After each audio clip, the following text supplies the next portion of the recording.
Alrighty, guys, we're back and I'm ready to play. Alright, let's open this box.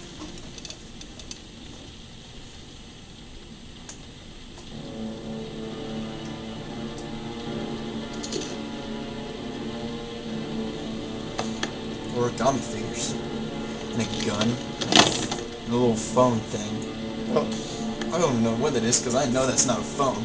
Actually, I think it is a phone.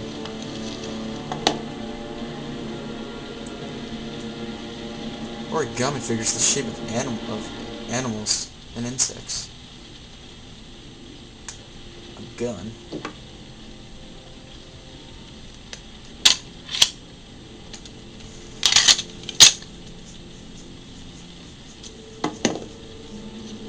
Let's check out the number one. The bear. Let's see what it says.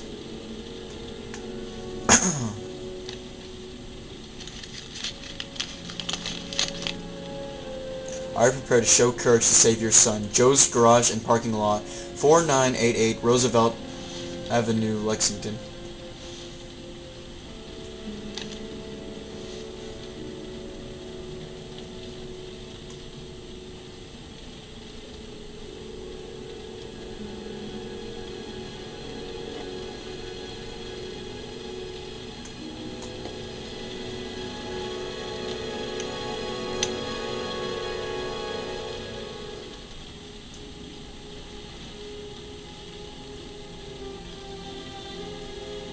Sean. Help! Dad! Sean! Where are you? I'm so cold. Dad! Dad! How far are you prepared to go to save someone you love?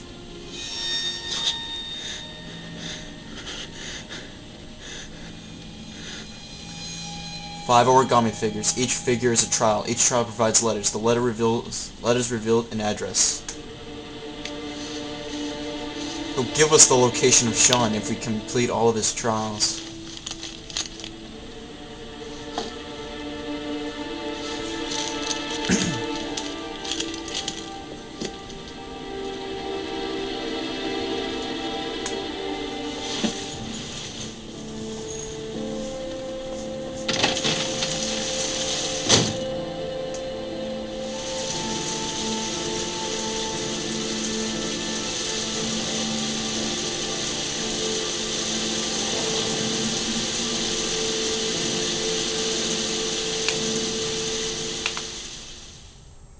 Well, what's next?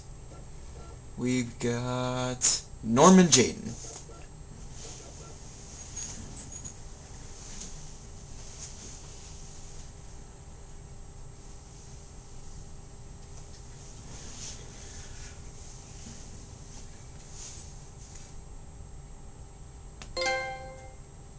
You have earned a trophy, VIP. You've earned a trophy, Lucky Locker. The killer is white, aged between 30 and 45. He doesn't act on impulse, but plans his crimes in a very meticulous fashion. He doesn't have anything personal against the victims. That's why he covers their faces with mud, to make them anonymous. Why does he kill them if he doesn't have anything against them? For him, they're more of an image, a symbol. That's probably why he gives them an origami figure and an orchid as gifts to apologize for what he's done to them. Very interesting. And where does all that get us? Actually, I've never pressed aggressive before, so I'll It go with builds up aggressive. a profile of the killer and helps us understand the person we're looking for. It might have been useful if it was done earlier in this investigation. Continue, Jayden. Rainfall. One detail attracted my attention. The interval between the time when a victim disappears and the time when the body is found ranges from 3 to 5 days. But the rainfall is always at 6 inches, give or take 10%. What on earth does that mean? All the victims were drowned in rainwater. The killer kills only in the fall when there is plenty of rain. It could be that he puts them in some sort of well or tank that is open to the skies and that fills up with rainwater.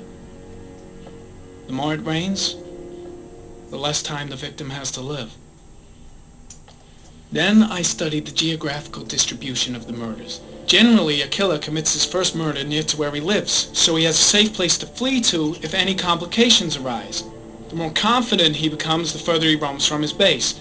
By analyzing the locations where the victims disappeared, I was able to isolate a zone where the killer might live.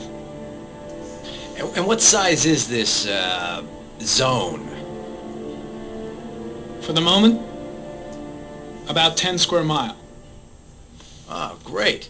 There must be 10,000 people live in that sort of area. You gonna question them one by one? Aggressive. It may not give us the address of the killer, but at least it's something to go on. Blake, if you've got a better plan, I'm willing to listen. Don't be shy. I'm all ears. So what's next? There are 2 suspects whose psychological profile might fit and can be connected to the comfort zone. I'd like to question them. God damn it. We're wasting our time with this bullshit. The killer's out there somewhere, and we gotta get off our asses and find him. Blake, I've had just about enough of your shit. You've been chasing this guy for what, 2 years? And what do you caught, huh? Nothing! Abso-fucking-lutely nothing! What, you think you can do a better fucking job than me with your psychology degree and your great glasses? Well, let me tell you something, pal. That don't mean zip when it comes to getting out there. You're just a fucking bureaucrat. Your vast experience hasn't prevented 8 victims from being murdered. Fucking asshole! That's enough! Norman has anger problems. You said it took 6 inches of rainfall before the victim died. How much time do we have left? It's about time someone stood up to that Blake faggot. If the weather forecasts are right, less than 72 hours.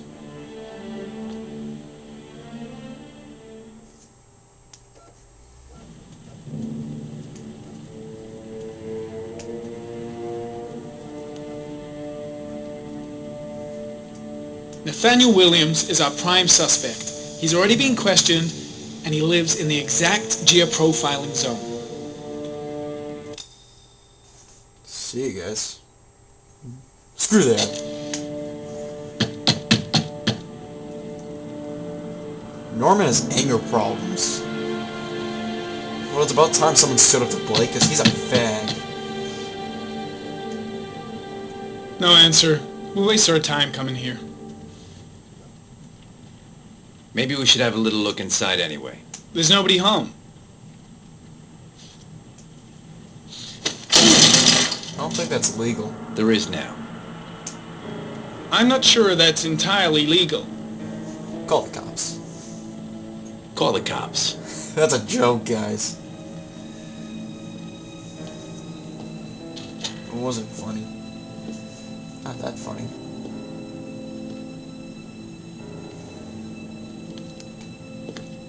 Looks like Nathaniel Williams is a pretty religious guy. He's a God-fearing idiot, waiting for the end of the world. We questioned him a few months back because he was causing a disturbance in the park. He was ranting and raving. Said he heard voices.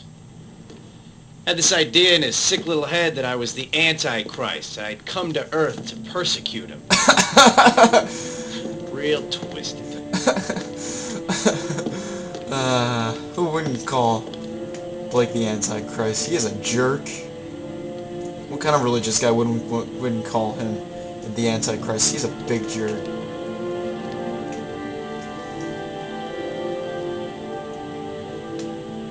Nothing there. Is that Jesus? It's stifling in here. Those windows haven't been opened in years. All the signs of a mystical obsessive neurosis compounded by a persecution. Candles are still lit. He should be back soon.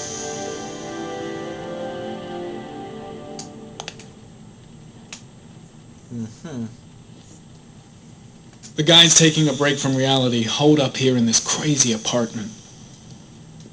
You don't have to be a profiler to see he's not a killer. We're wasting our time here.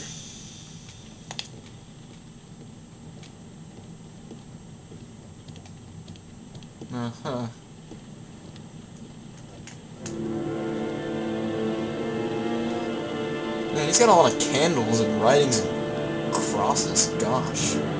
Is this where he sleeps?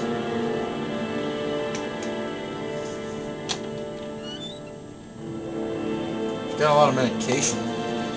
Does he need all that stuff?